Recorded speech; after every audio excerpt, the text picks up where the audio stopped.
আর পেছনে হাওড়া ব্রিজ। এই ফুট ব্রিজটা অনেকটা দীপায়ন বলে আমাদের গাজল ডোবার নতুন ব্রিজটার মতো, আর সত্যিই তোমার ওই লাল জামা, ওই যে লাল ধুতি পরে ওটা খুব ভালো লাগে আমার। ওই দোকানে যাওয়া হয়েছে মায়ের ওখানে, মায়ের সাথে। কলকাতা আসবে আর কলকাতা ঘুরে দেখবে যদি ভাবো, এই জায়গাগুলো একদম বাদ দিবে না। বাই দ্য ওয়ে, এই সেই ডেকাস লাইন, এই ডেকাস লাইনের মতো আর সস্তায় খাবার কোথাও পাবেন না।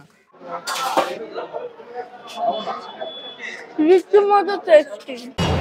উঠে পড়েছি ট্রামে, কোথায় যাব জানি না, কিন্তু উঠে পড়েছি। ধস করছি, এখানে সব খাবার এত টেস্টি কি করে? স্ট্রিট ফুড তো আলটিমেটলি। Good morning Kolkata. তো আজকের ব্লগে আমরা সারা দিন ধরে কলকাতার বিভিন্ন জায়গাকে এক্সপ্লোর করব, তার সঙ্গে কলকাতাটাকে দেখার চেষ্টা করব। আমি এখন আছি মল্লিক ঘাটে, হাওড়ার খুব কাছে, হাওড়া ব্রিজ এই যে আমার পেছনে। আর আজকে কিন্তু সরস্বতী পুজো, তার উপরে আবার Valentine's day. By the way, hey guys, welcome back to another blog. যে কোনো ব্লগ করার আগে কোথায় যাব, কিভাবে যাব, কি খাবো সবকিছু মোটামুটি ঠিক করেই বেরোই। তবে আজকের দিনটা একটু অন্যরকম। কোথায় যাচ্ছি, কোথায় যাব কিছুরই ঠিক নেই, তবে বেরিয়ে পড়েছি। শুধু এটুকুই জানি আজ কলকাতা ঘুরে দেখব। পায়ে হেঁটে, ট্রামে চড়ে, রাস্তার ভিড়ে মিশে গিয়ে আজ আসল কলকাতা ঘুরে দেখব। উঠছে জেগে সকালগুলো, পাশ ফিরে মন আবার শুলো, এবার তোকে আদর চোখে। তো আমি এখন আছি পাটুলিতে। আমি অ্যাকচুয়ালি থাকছিও পাটুলিতেই, ভাইয়ের এখানে ফ্ল্যাট আছে।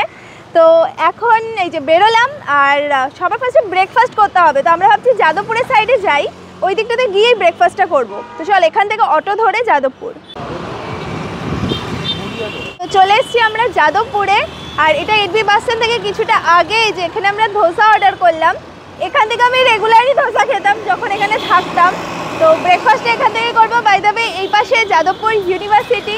যখন যাদবপুরে থাকতাম এটা ছিল আমার প্রায় রোজকার ঠিকানা। তখন ধোসার দাম 40 টাকা ছিল, এখন 60 টাকা। তবে এইবার দেখলাম ধোসার সাইজটা কিন্তু আগের থেকেও দ্বিগুণ বড় হয়ে গেছে। গাইস, ধোসার সাইজটা দেখে আমার মনটাই ভালো হয়ে গেল। খেয়ে দিয়ে আমরা ডিসাইড করলাম যে আজকের ঘোরাঘুরিটা শুরু করা যাক হাওড়া সাইড থেকে। তাই এবি বাস স্ট্যান্ডের ইউ1 লাইনে দাঁড়িয়ে পড়লাম। কিন্তু লাইন এত বড় ছিল যে নেক্সট দুটো ইউ1 মধ্যেও আমরা চলতে পারবো কিনা সন্দেহ। তাই একটা ক্যাব বুক করে বেরিয়ে পড়লাম। হাওড়া ব্রিজের কিছুটা আগে নেমে গিয়েছি। এই যে আমার পেছনে দেখতে পাচ্ছ, হাওড়া ব্রিজটা শুরু হয়ে গেছে। আর এখন আমরা যাবো যে মল্লিক ঘাটে। হাওড়া ব্রিজে ওঠার বেশ কিছুটা আগে থেকেই কিন্তু ফুটপাথের মধ্যে বেশ একটা ছোটোখাটো বাজার বসে গিয়েছে, আর বিক্রি হচ্ছে নানান ধরনের ফুলও। আমি দেখার সাথে সাথে এক গোছা সূর্যমুখী কিনে নিলাম। যদিও ততক্ষণ পর্যন্ত সত্যি বলতে আমার ধারণা ছিল না যে এখান থেকে ফ্লাওয়ার মার্কেটটা কিন্তু খুবই কাছে। তো গাইজ, আমি এখন দাঁড়িয়ে আছি হাওড়া ব্রিজের জাস্ট নিচে, আর এই দিক দিয়ে রেলিং এর ওই পাশে তাকালেই কিন্তু মল্লিক ঘাট ফ্লাওয়ার মার্কেট, যেটা এশিয়ার সবচেয়ে বড় ফ্লাওয়ার মার্কেট। তো চলো লেটস গো, এখন আমরা ফ্লাওয়ার মার্কেট এক্সপ্লোর করব। আর আমি কিন্তু এই প্রথমবার ফ্লাওয়ার মার্কেটে যাচ্ছি। চলো। হাওড়া ব্রিজ থেকে নিচের দিকে তাকালেই কিন্তু তোমরা দেখতে পারবে এই মল্লিকঘাট ফ্লাওয়ার মার্কেট।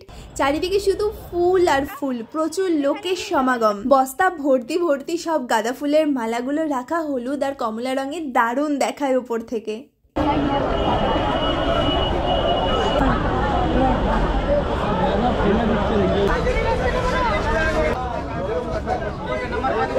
এটা হচ্ছে কলকাতা, মানে কলকাতা আসবে আর কলকাতা ঘুরে দেখবে যদি ভাবো, এই জায়গাগুলো একদম বাদ দিবে না। বাই দ্য ওয়ে, এই যে এতগুলো একটা থোকা আমি নিলাম 20 টাকা দিয়ে, মানে প্রচন্ড বেশি ক্রাউড। আর এই জায়গাটা যদি তোমরা এমনি ফাঁকা ফাঁকা এক্সপ্লোর করতে চাও, তাহলে মোটামুটি ভোরবেলার দিকে চলে আসবে। ভোরবেলা থেকে মার্কেট বসে যায়। এখন তো দুপুর হয়ে গিয়েছে, 2টো বাজে, এত বেশি ক্রাউড। সকাল সকাল এসে প্রচুর ফটো তুলতে পারবে, প্রচুর সুন্দর করে ঘুরতেও পারবে। যদিও অন্যান্য ফুলের তুলনায় গাঁদা ফুলের সংখ্যাটাই সবচেয়ে বেশি দেখলাম এখানে। তবে পুজোর দিন বলেও হতে পারে, আর শীতও অনেকটা শেষের দিকে চলে এসছে। তাছাড়া কিন্তু বিভিন্ন ধরনের গোলাপ, চন্দ্রমল্লিকা, জারবেরা, রজনীগন্ধা এইসব কিছুও কিন্তু পেয়ে যাবে এখানে। গাইস, সূর্যমুখী আমি হাওড়া ব্রিজের নিচ থেকে কিনেছি 50 টাকা দিয়ে। তো ভাবলাম এখানে একবার জিজ্ঞেস করে নিই, এখানে দাম বললো 20 টাকা। তো অবশ্যই তোমরা মার্কেটের ভেতর ঢুকে তারপর কিনবে, বাইরে থেকে কিনবে না। ফ্লাওয়ার মার্কেটটা শেষ হতেই এখানটা হলো মল্লিক ঘাটে ঢোকার রাস্তা। তো চল এবার ঘাটে যাওয়া যাক। কলকাতায় কিন্তু এমন অনেকগুলো ঘাট আছে যেখানে তোমরা বন্ধুদের সাথে বসে লেবু চায়ে চুমুক দিতে দিতে জমি আড্ডা মারতে পারবে। তো চলে এসেছি মল্লিক ঘাটে। এখানে মন্দির আছে, তো মন্দিরে পুরো হরে কৃষ্ণ হরে রাম বাজছে, আর পেছনে হাওড়া ব্রিজ।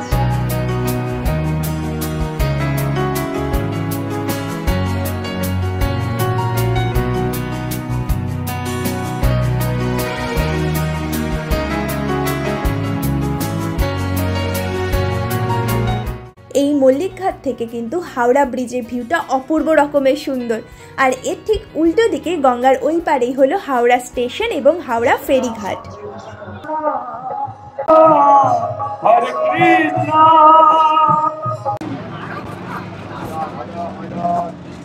এরপর মল্লিকঘাট থেকে বেরিয়ে বাসে করে ঝুলতে ঝুলতে চললাম হাওড়া ব্রিজের ওপর দিয়ে নদীর ওই পারে।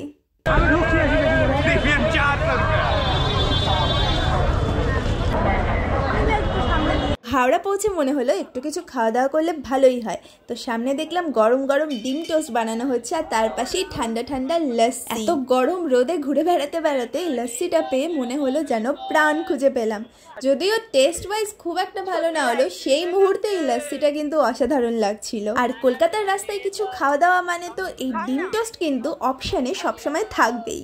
এখন আমরা হাওড়া স্টেশনের সামনে আর যাবো হচ্ছে ফেরিঘাটে। তো চলো, মানে ফেরিতে করে কিন্তু গঙ্গায় ঘোরাটার একটা আলাদাই মজা, তো সেটা এক্সপিরিয়েন্স করবো, প্লাস তোমাদেরকেও দেখাবো। চল চল চল চল চল। তোমরা যারা কলকাতায় ঘুরতে আসবে এই ফেরি রাইডটা কিন্তু একবার অবশ্যই করো, এটা একটা অন্য রকমেরই অভিজ্ঞতা। তো টিকিট কেটে ঢুকে পড়লাম ভেতরে। তো যেটা বলছিলাম, হ্যাঁ এই ফেরিগুলোতে কিন্তু খুব ভিড় হয়, কেন কি এখানকার লোকেরা কিন্তু এইভাবেই গঙ্গা পার করে। তো তোমরা চাইলে এটাতেও উঠতে পারো, অথবা মিলেনিয়াম পার্ক থেকে কিন্তু বিভিন্ন ধরনের স্পেশাল রাইডেরও ব্যবস্থা আছে, সেটাতেও কিন্তু তোমরা গঙ্গার সৌন্দর্য উপভোগ করতে পারবে। ওই যে ফেরি করে হাওড়া ব্রিজ পার করছে, আমরাও এখন ওইভাবেই যাবো।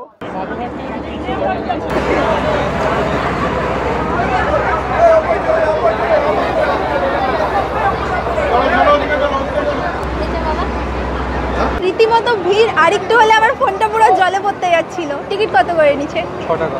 মাত্র 6 টাকা করে হাওড়া থেকে বাবুঘাট।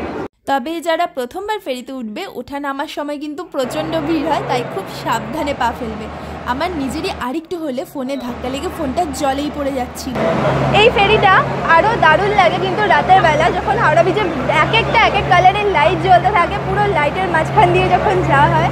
এটাই কি আমাদের ডেস্টিনেশন? তো আলটিমেটলি আমাদের নামিয়ে দেওয়া হলো বাবুঘাটের কিছুটা আগেই, আর এখান থেকে পায়ে হেঁটেই প্রিন্সেপ ঘাট। তো গাইজ, এই হলো বাবুঘাট ফুট ওভার ব্রিজ, আর আমার পেছনে ওইদিকে হচ্ছে হাওড়া ব্রিজ, আর সামনে বিদ্যাসাগর সেতু। এই ফুট ব্রিজটা অনেকটা দীপায়ন বলে আমাদের গাজল ডোবার নতুন ব্রিজটার মতো, আর সত্যিই তাই। আর প্রিন্সেপ ঘাটে গেলে আরেকটা জিনিস যেটা তোমরা অবশ্যই করবে, সেটা হলো নৌকায় বসে সানসেট দেখা, অসাধারণ লাগে। প্রায় বিকেল বিকেল হয়ে এসেছে, আর একটু সন্ধে হয়ে গেলেই কিন্তু এইখানে শুরু হবে সন্ধ্যা আরতি। এবার আমরা কোনো ভালো খাবারের কোনো ডেস্টিনেশনে যাব। আমার ফুলগুলো শো অফ করতে খুব ভালো লাগছে।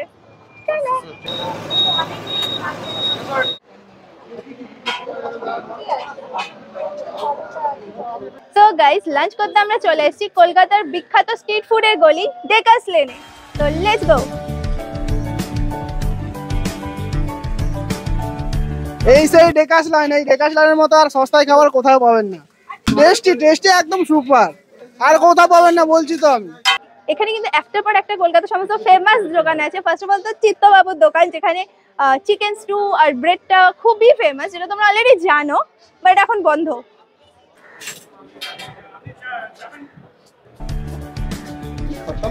একশো টাকা প্লেট পোলাও আর চিকেন। এই যে সবাই রাস্তার ধারে বসেই খাচ্ছে। তো চলো টেস্ট করা যায়, কারণ উনি বললেন যে এখন অলরেডি অনেক বেলা হয়ে গেছে। অ্যাকচুয়ালি এই দোকানগুলো তো একদম সকাল থেকে বসে যায়, তো সকালে ব্রেকফাস্টের টাইম থেকেই কিন্তু এখানে সমস্ত লোকের ভিড় শুরু হয়ে যায় অলরেডি। সুন্দর হলুদ বাসন্তী পোলাও আর চিকেন। তো এই হচ্ছে চিত্তবাবুর দোকান, যেটা বন্ধ। তো আমরা এসেছি হাউস অফ বেঙ্গল, এখান থেকে পোলাও আর চিকেন রীতিমতো টেস্টি। 100 টাকা প্লেট, 2 পিস চিকেন, আর পোলাওটা মোটামুটি একজনের, মানে আমার মতো একজনের পেট ভরে যাওয়ার জন্য যথেষ্ট, বা ছেলেদের হলে একটু কম মনে হতে পারে, কিন্তু টেস্ট ওয়াইজ অসাম লাগলো। সাক্ষাৎ আলাদিন তোর প্রদীপ ভরা জিনে কেন খুঁজতে যাস আমায়। পোলাও খাওয়ার পর এখানকার আরো কিছু খাবার টেস্ট করতে ইচ্ছে করলো, তো আমরা নিয়ে নিলাম veg fried rice R chilli chicken.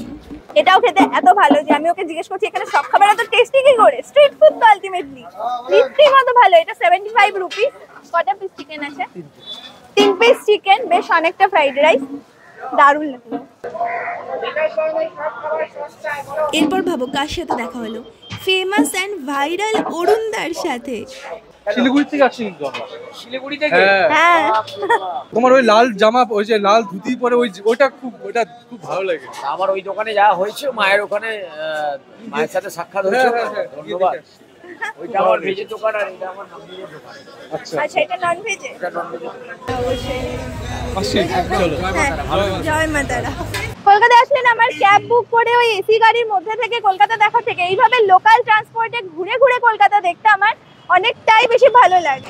By the way guys, তোমরা কাদের সাথে এইভাবে পায়ে হেঁটে, বাসে চড়ে, ট্রামে চড়ে কলকাতা ঘুরতে চাও, কলকাতা দেখতে চাও, তাদের সবাইকে ঝটপট মেনশন করে দাও আর তাদের সবার সাথে শেয়ার করে দাও। ডেকাস লেন থেকে বেরিয়েই মনে হলো আচ্ছা উল্টো দিকেই তো ধর্মতলার ট্রাম ডিপো, কলকাতা ঘুরবো অথচ ট্রামে চড়বো না, তা কখনো হয়? আর তারায় ভরা স্টেশন একটু থামতে চায় প্রেমিকের উঠে পড়েছি ট্রামে, কোথায় যাব জানি না কিন্তু উঠে পড়েছি। ধর্মতলা থেকে আমি ফটো তুলতে ট্রাম ছেড়ে দিয়েছি, দুজনে দৌড়ে উঠে গেছি ট্রামে। তো এটা তো এখন আমরা স্প্ল্যানেডের দিকেই আছি। আমি তো মনে করি হাতে যদি একটু বেশি সময় থাকে তাহলে কিন্তু অবশ্যই একটা ট্রাম রাইড করা উচিতই। আর ট্রামটা আমাদের কলকাতার একটা হেরিটেজ, তো এটাকে বন্ধ হতে তো দেওয়া যাবেই না। এমনি অনেক রুটে ট্রাম বন্ধ হয়ে যাচ্ছে।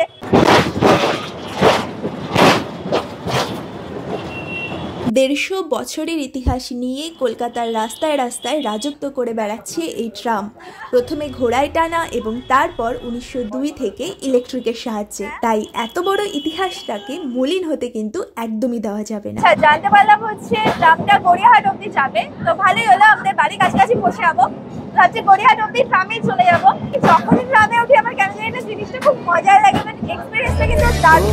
সকাল ঘুম ভেঙে দিতে পারি তোরে বিকেল ঘুম ছিঁড়ে দিতে পারি। বাস, গঙ্গার বুকে ফেরি, ট্রাম, আজ প্রায় আমাদের কলকাতা শহরের সব রকম ট্রান্সপোর্টেশন মোড ইউজ করা হয়ে গেছে। ও হ্যাঁ, মেট্রোটা বাকি আছে। তো এটা হলো আমাদের লাস্ট স্টপ আজকে। সারাদিন ঘুরতে ঘুরতে এত ক্লান্ত হয়ে গেছিলাম, যেখানে বসে কিছুক্ষণ রেস্ট নিলাম। বাই দ্য ওয়ে, জায়গাটা কতজন চিনতে পারছো? যাদবপুর ইউনিভার্সিটি। এটা হলো আমার ইউনিভার্সিটি ক্যাম্পাস। তোমাদের ব্লগটা কেমন লাগলো আমাকে কমেন্টে জানাও। আর ভিডিওটা ভালো লাগলে তো জানোই কি করতে হবে, ভিডিওটাকে লাইক করতে হবে, কমেন্ট করতে হবে আর শেয়ার করতে হবে। দেখা হবে নেক্সট ব্লগে। Till then take care, tata, bye bye. আমি আজকে প্রচন্ড টায়ার্ড।